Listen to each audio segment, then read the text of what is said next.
All right, just a quick update. It is Friday, I think the 30th or the 31st. It's the very end of the month, I can tell you that. Angel, hey buddy. There's the bird. Yep, so that was a terrible picture.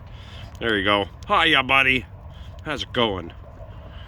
So I'm gonna show him this later and he'll be like, yeah, that's me. He does react when he sees himself.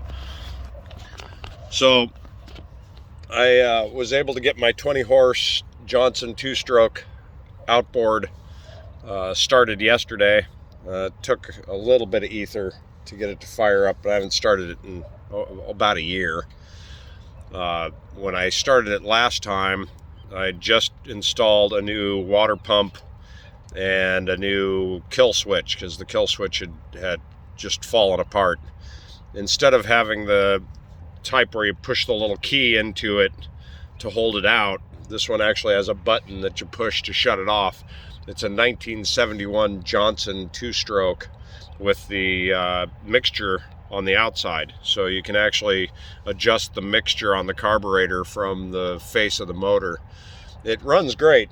I filled up my roughly 40-gallon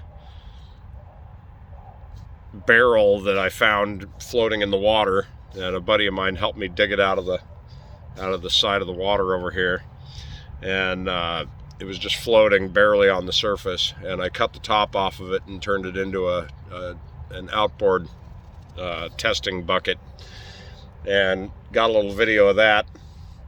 So the only thing I changed the oil on the bottom end of it, but the problem is that the seal for one of the two screws wasn't even there.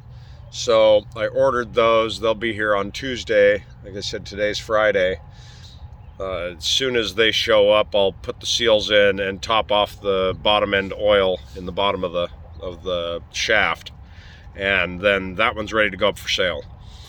The second one is a 3.3 horsepower 2-stroke Mercury that I picked up off of the sinking Jeanneau that used to be sitting out here.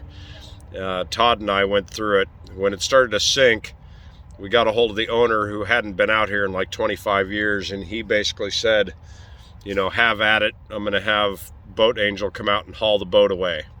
And so Todd and I went through it. Todd took pretty much everything that I really liked out of the motor, or out of the boat, and anchors, and he gave me a couple of things. He let me take 2 propane grills that are worthless because they don't have the propane connections, but I did get that 3.3 2-stroke outboard, and I got it to start. That one actually started up pretty easy. It's a little tiny thing. It would be very convenient for like a dinghy boat just to get to shore and back. I do want to change the bottom oil on that one as well, but I didn't get to that. I got it to start. That's what we need. Now, I have a 3.5 horsepower Mercury that one of the tenants here gave me. It wouldn't go into reverse. I'm going to have to tear that one apart and look at it, change the oil. He said it started great, it just wouldn't go into reverse. And then I have an 11 horse Nissan, I think it was, that I know nothing about, but when I pull on the cord, it definitely has compression. So I'm going to change the oil in the top and the bottom of that one and see if I can get it to start up. And then that's it. I'll have all 4 of those up for sale this upcoming week.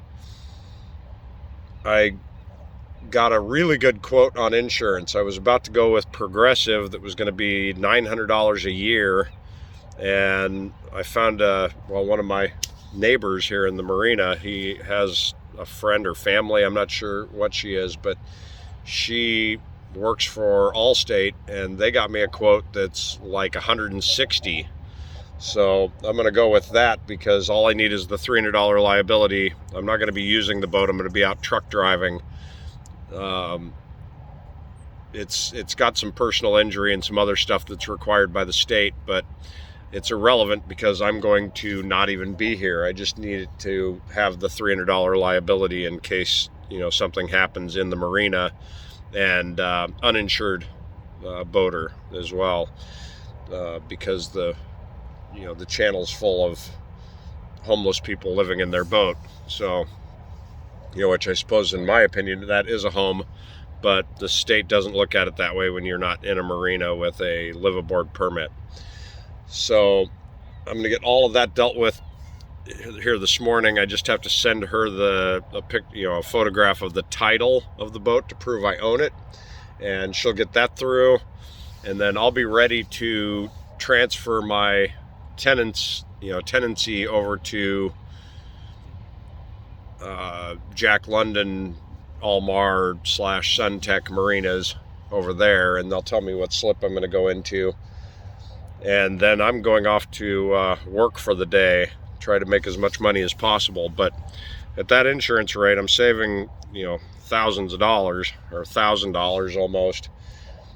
After this weekend and next weekend, I should have enough money to drive to Colorado. And so we're advancing. As soon as I get the bird comfortable and dropped off with my aunt, I drive back here and take Ivy to the people that are going to watch her for the next 7 weeks, unless it's 5 weeks. As I said, it's 3 days of orientation, 4 to 6 weeks of mentorship. If it's only 4, then it'll be 4.5 weeks, and I'll be heading back here, and so I'd probably get back here in about 5 weeks. But it could go an extra 2 weeks, so it could be 7 weeks. And then I'll pick up Ivy, and move into the truck. I'll get to stop by the boat, but I won't actually stay there, and we'll be done. We'll be out of here. There you go.